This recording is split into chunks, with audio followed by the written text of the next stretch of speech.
Good afternoon, everybody, and hope everybody's enjoying the second day of the program. It's my pleasure this afternoon to introduce Federal Reserve Vice Chairman Lael Brainard.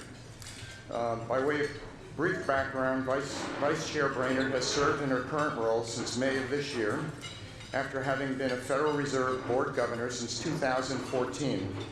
While serving on the board, Dr. Brainard was appointed chair of the Financial Stability Board Standing Committee on Assessment of Vulnerabilities and chair of the OECD Working Party. Prior to her roles at the Federal Reserve, Dr. Brainard served as Undersecretary of the Treasury, Counselor to the Secretary of the Treasury, where she was also the recipient of the department's Alexander Hamilton Award. While at Treasury, she was the U.S. representative to the G20 Finance Deputies and the G7 Deputies, and was a member of the Financial Stability Board. Previously, she was Vice President and the Founding Director of the Global Economy and Development Program, Deputy National Economic Advisor, and Deputy Assistant to the President and G7 Sherpa at the White House. Prior to her government service, she was Assistant and Associate Professor of Applied Economics at MIT's Sloan School of Management. Dr. Brainard received a BA with University Honors from Wesleyan and an MS and PhD from Harvard University, where she was awarded a National Science Foundation Fellowship. She is also the recipient of the Harvard Centennial Medal and the White House Fellowship. As we've discussed throughout this conference and otherwise, there's absolutely no shortage of important issues at play today, and especially in terms of payments and bank regulation, and Vice Chair Brainard is deeply involved in all of these. So we're very grateful to have you today. Thank you for coming. And after Vice Chair Brainard provides some remarks, she's going to sit down with Sullivan and Cromwell's Senior Chairman, Rodgin Cohen, to talk through these and other issues. So please welcome me and welcome Lael. Thank you.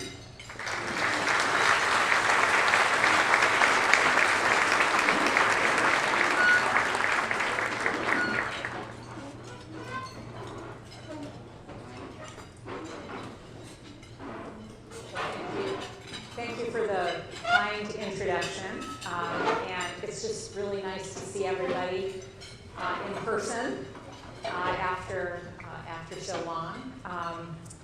It's also a pleasure to see Rodgin Cohen, to have a chance to chat with him. So I'm going to talk briefly about the economy, and then later we can have a conversation about some of the other topics that are of interest. Over the past year, inflation has been very high, both here and around the world.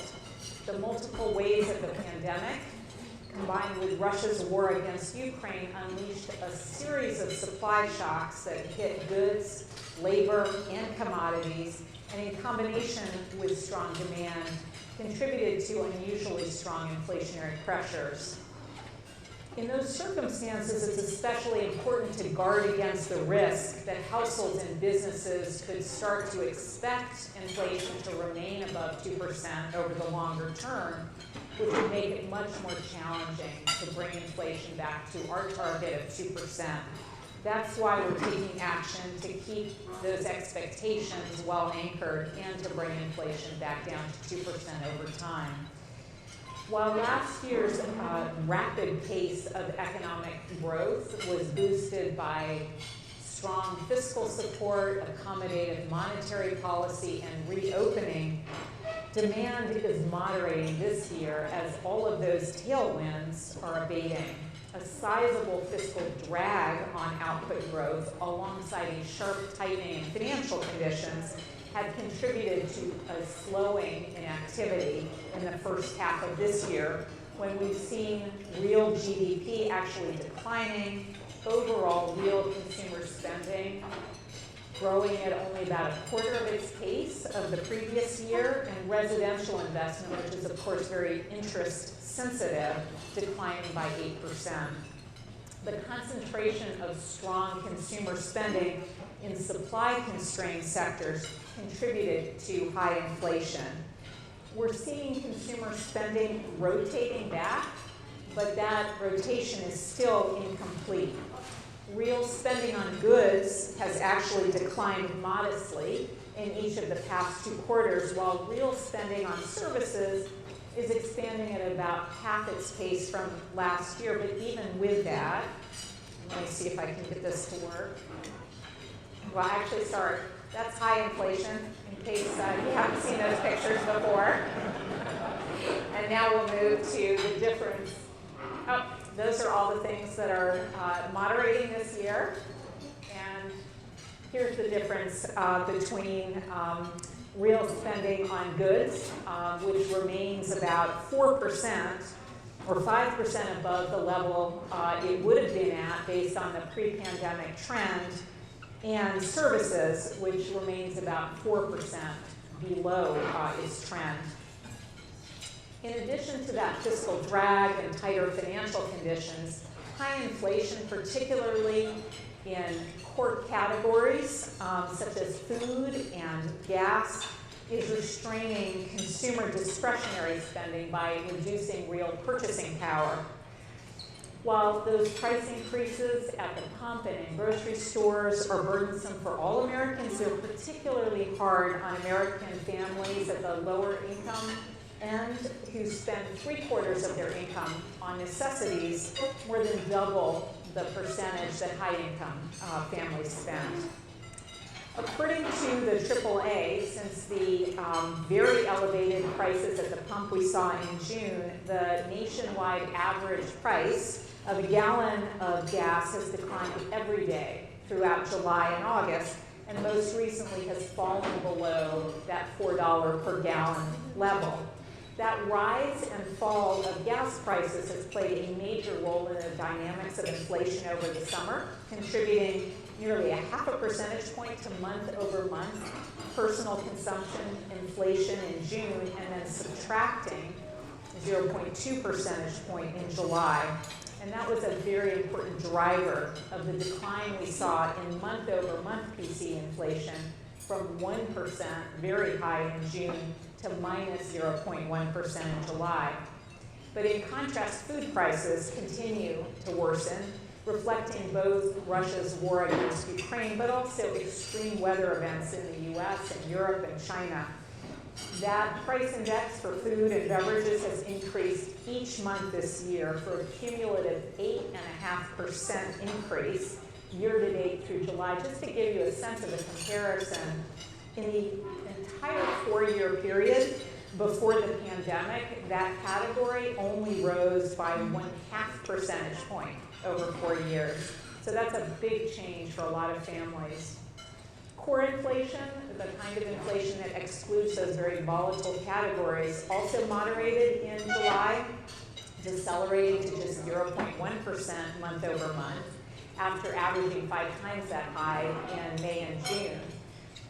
That is very welcome, but it'll be necessary to see several months of low monthly inflation readings to be confident that inflation is in fact moving back down to 2%. How long it takes to move inflation back down to 2% is going to depend on a combination of a continued easing in supply constraints, slower demand growth, and lower markups. With regard to supply constraints, we're seeing a variety of indicators showing improvement on delivery times and supplies of intermediates in particular. In addition, labor force participation showed a welcome increase in the August employment data. We particularly saw a boost in participation among prime-age working women, which has been a group that really was held back by the pandemic. But even with this improvement, labor force participation rate is about 1 percentage below what it would have been in the absence of the pandemic. Reductions in markups could also make an important contribution. Last year's rapid demand growth with supply constraints led to shortages in some key products and very high margins. Although we're hearing some reports of large retailers planning to undertake markdowns to move excess inventories, you can't yet really see that in the aggregate data. At an aggregate level in the second quarter, measures of profits in the non-financial sector relative to GDP remained close to the post-war peak. If you look at the sectoral level, you can see also very high margins continuing. After moving together closely for several years, if you look at vehicles, starting early last year, the new motor vehicle consumer price index, CPI, which measures the price dealers charge to customers, started to diverge from the equivalent producer price index, or PPI, for that same category, which is the price that dealers pay to manufacturers. Since then, let's see if I've got it right this time. Yes. Since then, that margin has grown by a great deal, as the CPI has grown 3 times faster than the PPI, to a level that we really haven't seen before. So the assumption is that with production increasing and interest-sensitive demand cooling, there may be soon pressures to reduce those margins to move vehicles off of lots. Similarly, if you look at retail margins more generally, they've grown significantly more in terms of prices to consumers than the average hourly wage that retailers pay workers in that sector, suggesting there may also be scope for reductions in margins there. And with gross retail margins amounting to about 30% of sales, that could make a material contribution to a reduction in some of these very high inflationary pressures. Labor demand continues to exhibit considerable strength. Through August, payroll employment increased at about 3.5 million jobs, which is kind of surprising relative to the decelerating spending and declining GDP over the first half of the year. The unemployment rate has fallen from about 4 to about 3.7 in the most recent report in August over this year. And maybe the strongest indication that the labor market remains very tight is that the employment employment cost index, which is an all-in cost, is continuing to be at very strong levels, well above what would be consistent with 2% inflation.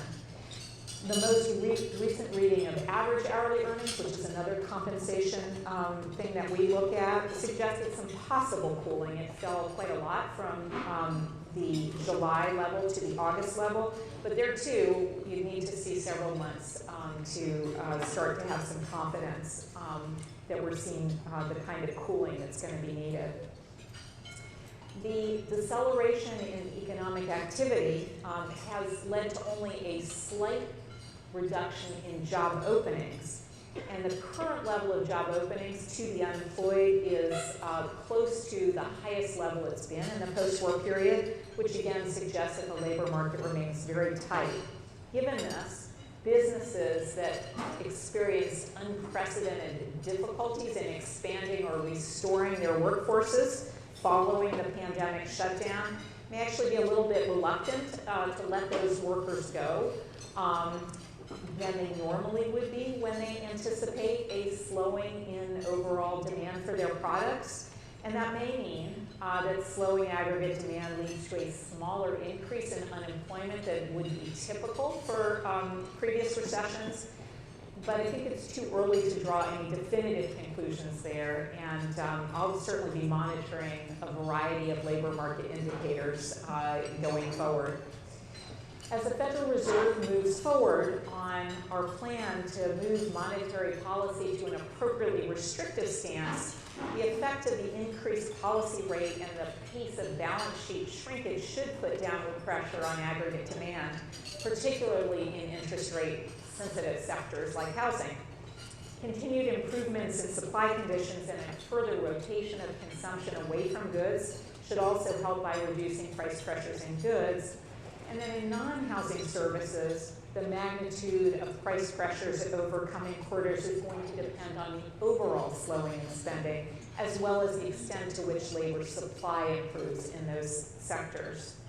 Since pivoting last year, our actions and communications have led to significantly tighter financial conditions. And I'll just give you a few examples. Since the beginning of the year, real two-year yields, that is adjusted for inflation, have risen more than 350 basis points to about 1.2%. And real 10-year yields have risen almost 200 basis points and now stand at about 0.85%. That rapid tightening in monetary policy is also reflected in a significant increase in the projected real short rate. So if you look at the blue chip financial forecast, they have the expected real short rate moving into positive territory above 0.5%. And significantly above the pre-pandemic level over the next 12 months. So that's been a big change as well. And that is the final slide. It may take some time for the full effect of these tighter financial conditions to work their way through the economy. The disinflationary process here at home should be reinforced by weaker demand and tightening in many other countries. It's particularly the case as Europe contends with downside risks to activity and a severe energy shortage caused by Russia's war against Ukraine, and as China maintains its zero COVID approach against a backdrop of weaker consumption. At some point in the tightening cycle, the risks will become more two-sided. The rapidity of this tightening cycle and its global nature, as well as uncertainty around the pace at which the effects of those tighter financial conditions are working their way through the economy, create risks associated with over-tightening. And if history is any guide, it's important also to avoid the risk of pulling back too soon. Following a lengthy series of adverse supply shocks to goods, labor, and commodities that in combination with strong demand drove inflation to multi-decade highs, we have to maintain a risk management posture to keep inflation expectations anchored. While we don't have any control over those supply shocks, we do have both the capacity and the responsibility to maintain anchored inflation expectations and price stability. We're in this for as long as it takes to get inflation down. So far, we've expeditiously raised the policy rate to the peak of the previous cycle, and the policy rate will need to rise further. As of this month, the maximum monthly reduction in the balance sheet will be nearly double the previous cycle. Together, the increase in the policy rate and the reduction in the balance sheet should help to bring demand into alignment with supply. Monetary policy will need to be restricted for some time to provide confidence that inflation is moving down to target. The economic environment is highly uncertain, of course, so the path of policy will be data dependent. While the precise course of action will depend on the evolution of the outlook, I am confident we will see a return to 2% inflation. Our resolve is firm, our goals are clear, and our tools are up to the task. So with that, let me conclude and have a conversation with Raj. Thank you.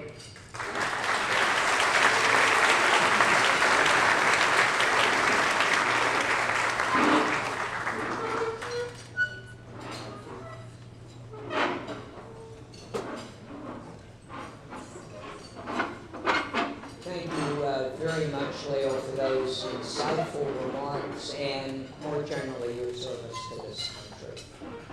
Let me start with your first comment about the high rate of inflation.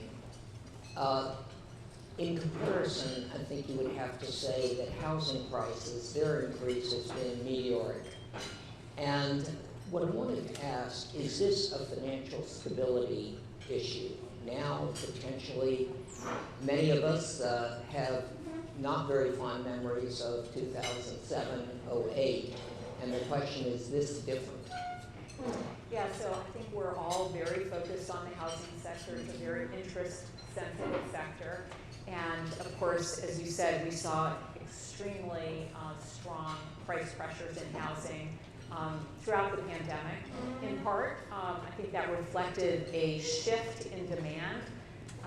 We saw, with work from home being possible and necessary in many sectors, people looking for housing that would work for work from home as well as for just their living needs.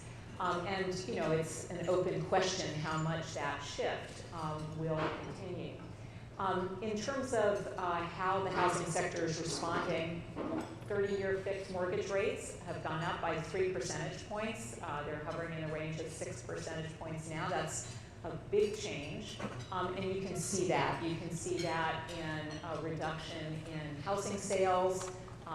You saw the picture that I put up too late on residential investment declining 8% this year. And of course, we are actually seeing house prices cool. And some of the areas that we saw the biggest increases, they're either not rising, or in fact, we're seeing some reductions. In terms of the consumers and homeowners' ability to weather these changes, there are some significant differences. Household balance sheets actually strengthened during the crisis rather than weakened, as we saw in 07, 08. That's because the labor market is strong. We saw people receiving stimulus support, and so they start from a better position. And of course, underwriting standards have been much stronger, and equity positions started out in those homes much stronger. So for a variety of reasons, you might sort of feel like it's a slightly better environment, but we never take anything for granted. Thank you. Another issue you raised during your remarks, we're not alone in the United States. Obviously, elsewhere in the world, inflation is often at an even higher level. Exchange rates have plunged. Government bond prices have plunged. How does this factor into the Federal Reserve's analysis of its own monetary policy and the overall economic outlook? So we are highly attentive to events abroad simply because a number of jurisdictions are facing much more complicated challenges than the ones we face here at home.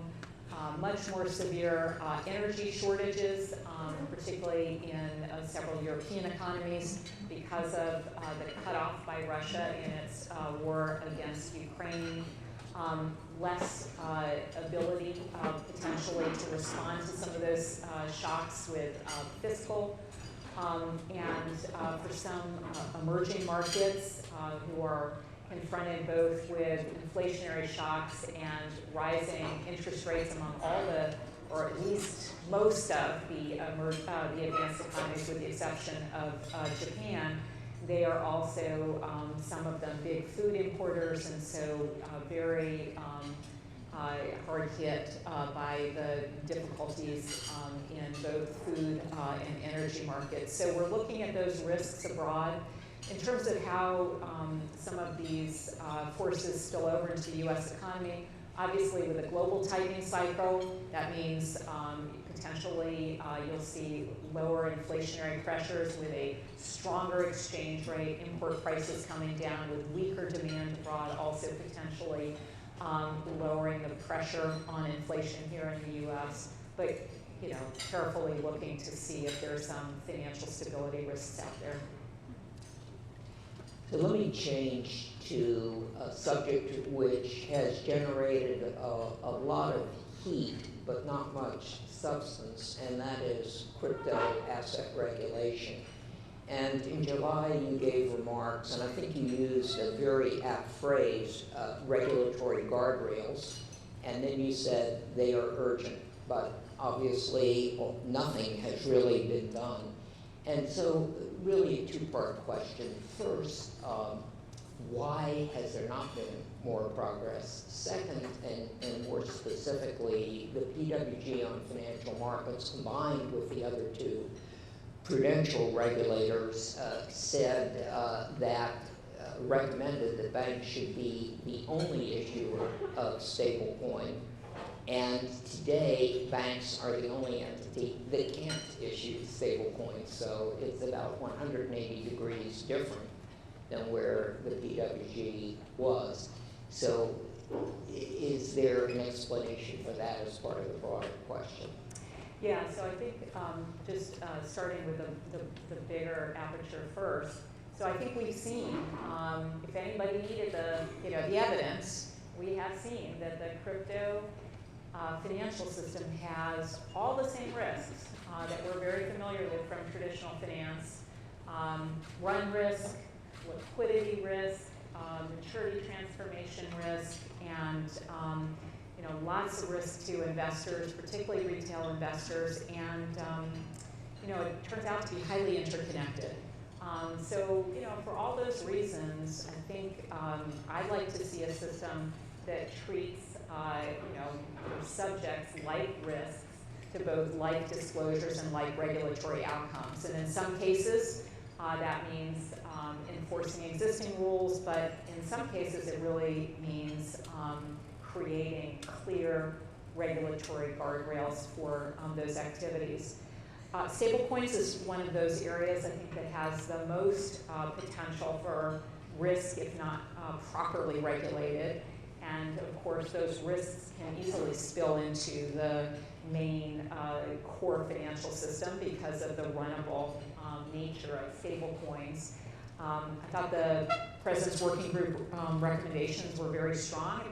I think there's just a general case that because of the runnable risk associated with stablecoins, that bank-like regulation, both the prudential guardrails and the liquidity backstop are the best way to situate stablecoins. And I think there is really good work up on Capitol Hill. I don't know when and if that will come to fruition, but I think that would be very welcome. Do you think in part it's that the agencies are looking at Congress and Congress is looking at the agencies, and who goes first? Well, I think it's genuinely difficult to legislate for highly dynamic, emerging financial areas. But boy, it does seem like a really important area to put some clear rules in place. Could you change to FedNow, which is getting very close, less than a year away, and you made remarks just a week or so ago at the early adopter workshop that the reserve banks have long provided payment services, and it was, quote, alongside the private sector. The private sector has its system, which is up and running, RTP. Do you think it is important that RTP exists alongside of FedNow? And is there a risk, in your view, that FedNow would crowd out RTP and be really an exclusive provider? So first, yes, we think it's really important that we have a strong RTP instant payment system and a strong FedNow instant payment system working alongside each other. And at every stage of the development of FedNow, we work closely with Jim Aramanda and his team to make sure that we are going to have systems that can interoperate and systems that together can reach banks of every size in every community across America, so that all American businesses and households can send and receive payments instantly with confidence and without thinking about what's going on under the hood. In terms of our history, and Ken Montgomery's here, I should just say Ken has been leading that effort at the Federal Reserve, and we were just really excited to be able to say, we expect to launch in May to July, somewhere in that time frame next year, and we're really excited by the number of private sector partners that are signing up with us. But again, we think we've been operating alongside bank-provided rails, the private sector, for over 100 years. That is the best way to have a resilient, competitive, innovative payments infrastructure. And we expect that model to continue to deliver the greatest benefit to the American public. Again, changing to now a different form of payment, much talked about, CBDC, possibly.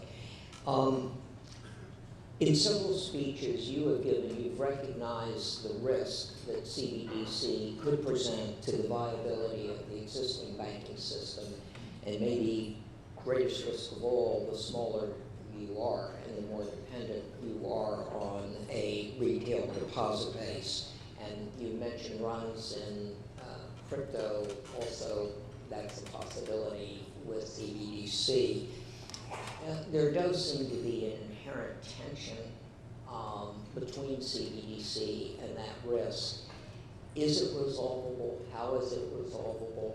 And I know this is speculation because CBDC is a long way away, but it seems to me an inherent issue in the consideration. Yeah, so the work that we've been doing on a digital dollar, a central bank digital currency, has really been trying to think about this from every angle, risks, benefits, and the way I think it's important to think about it is what is the financial system of the future going to look like, and what role might a digital dollar have in that future state? I don't think this is relevant to think about it today. Our financial system is just constantly evolving, has absorbed waves of innovation, and banks, I think, have adapted at every stage of that evolution. So I think as we thought about that, the first most important thing in our thinking, in our deliberations, was that any form of a future potential CBDC would need to be intermediated. Banks would need to be part of that system. They would need to be intermediaries in that system. We would not contemplate a direct account kind of approach. The other thing that I think about when I think about the future state is, we can see the financial system moving in a digital direction. Every day it's clear that's the direction of travel. And in a future state, there is likely to be a number of stable coins. And the question is, in that world, is there going to be a need for a digital native form of the dollar? And how is that going to be provided? In that kind of a world, as I think about a government-provided digital dollar, it would really be as kind of a neutral settlement layer that would enable commercial bank money, stable coins to interoperate and coexist and provide some resilience to that system, much the way we have cash and currency coexisting with commercial bank money today. That said, as you think about the potential for deposits to move to CBDC, we would want to think a lot about design choices, whether there's interest payments on deposits but not on digital dollar, or whether there be transfer limits. Those are the kinds of things that central banks more broadly are thinking about. So it's part of our research. But these are very serious considerations, and we're giving a lot of thought to that question. So I know a particular interest of yours for a long time has been not only financial inclusion generally, but the Community Reinvestment Act in particular. And recently there was the extensive proposal, I think I can say that, put out. One question that has struck me about the proposal, and maybe it's just a part of the issue with the Community Reinvestment Act, the way it's written, is that it focuses on loans and investments in communities and does not really seem to take into account the efforts of banks, credit unions, any depository to offer and obtain deposit accounts within LMI and minority communities. Do you think this is just not the CRA is not the appropriate vehicle for that? Should it be dealt with some way else? But that, I think, is perhaps the most striking. Just one data point, the Cleveland Reserve Bank did a study which pointed out that although financial inclusion has nationally improved substantially, in minority communities, it's still, although improved, still lags and way behind. I think that's exactly right. We do believe that financial inclusion, the biggest contributor to financial inclusion, is getting communities that are not connected up with transactions accounts to have the services associated with transactions accounts that are accessible, that are well designed for their needs. And so in fact, there's 4 tests in the sort of clean test in the proposed rule, and among them is a lot of credit for retail services and retail products within that. And so it does provide direct CRA credit for institutions that are designing their products for the particular needs of communities that maybe haven't been able to or haven't accessed traditional accounts, hours of service, locations, the particular types of accounts. So all those things do actually get credit, and it is a very important part of financial inclusion. I agree with that. The one constant criticism, there's a lot of disagreement, lots of comments, lots of disagreement, but I think if there's one consistent area of disagreement is that the proposal is too complex, too long.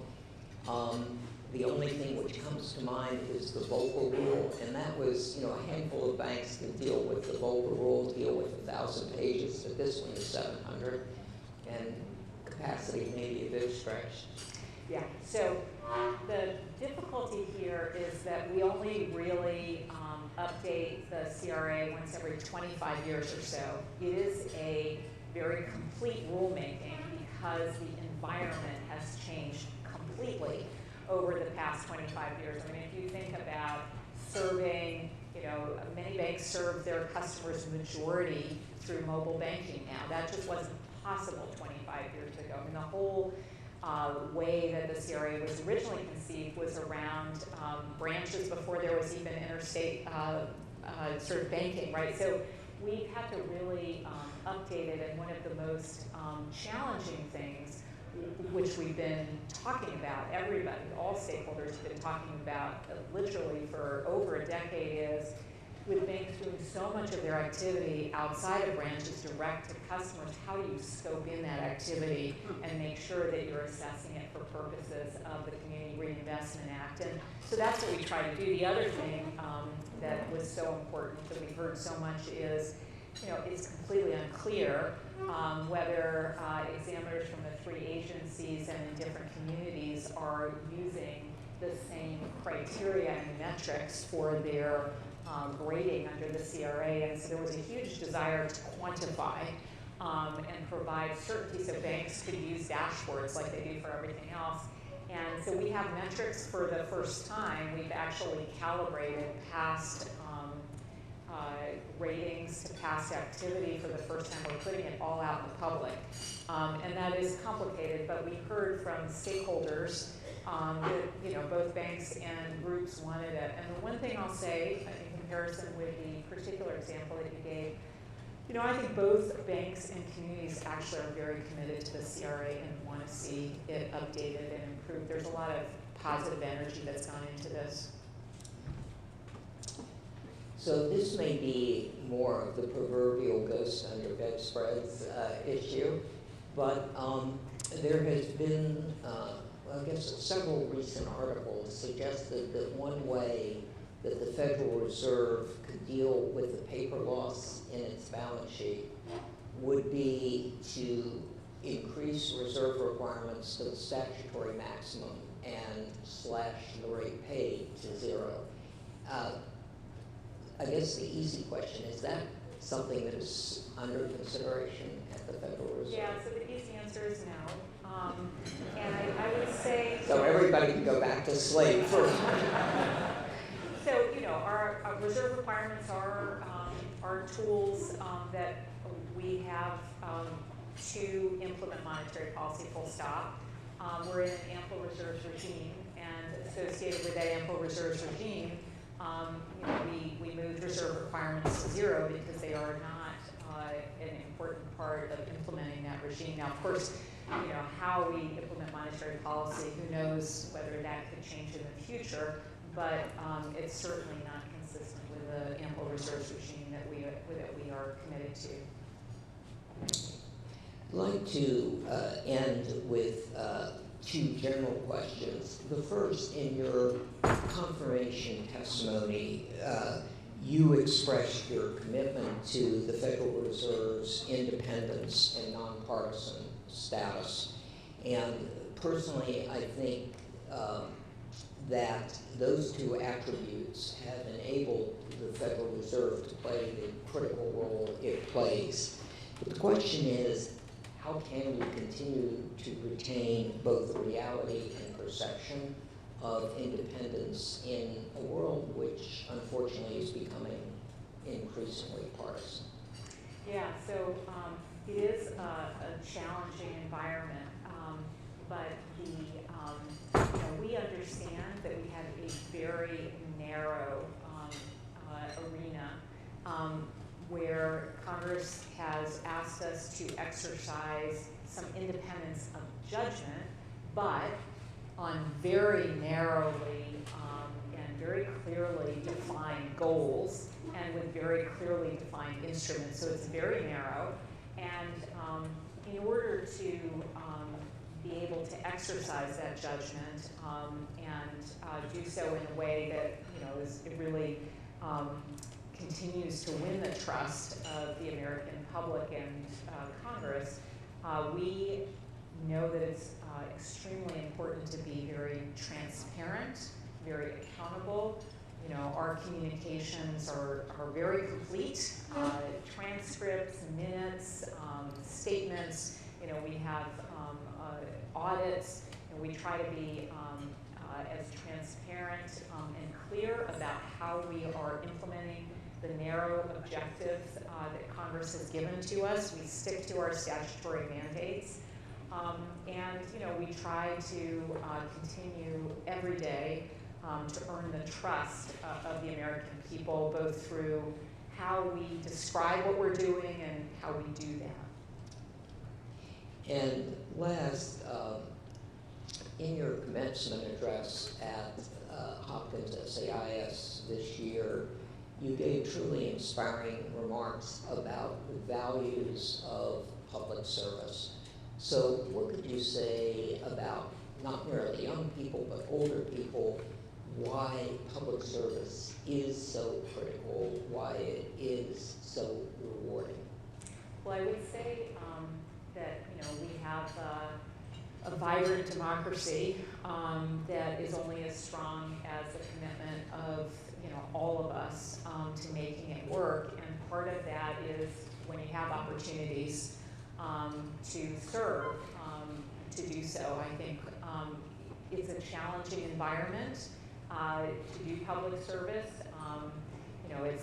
There's a lot of strongly held views on every side of every issue. So it's a rare day when you go home and you haven't heard a great deal of different views about whether you've done your job well. But when you see what impact you can have on the lives of Americans all around our country, and more broadly how our country has an impact in the world, I think it's worth, at least for some portion of your careers, to take your skills, your hard work, your dedication, and devote it to a public mission. I think it's great for our democracy, and it's great for all of you to do that. Well, Governor Brainerd, Chair Brainerd, Vice Chair Brainerd, I'm delighted to be able to use that salutation. You have been an exemplar of public service, and the country is so much better because you have chosen that path, and I'd like to thank you so much for your remarks today and for everything you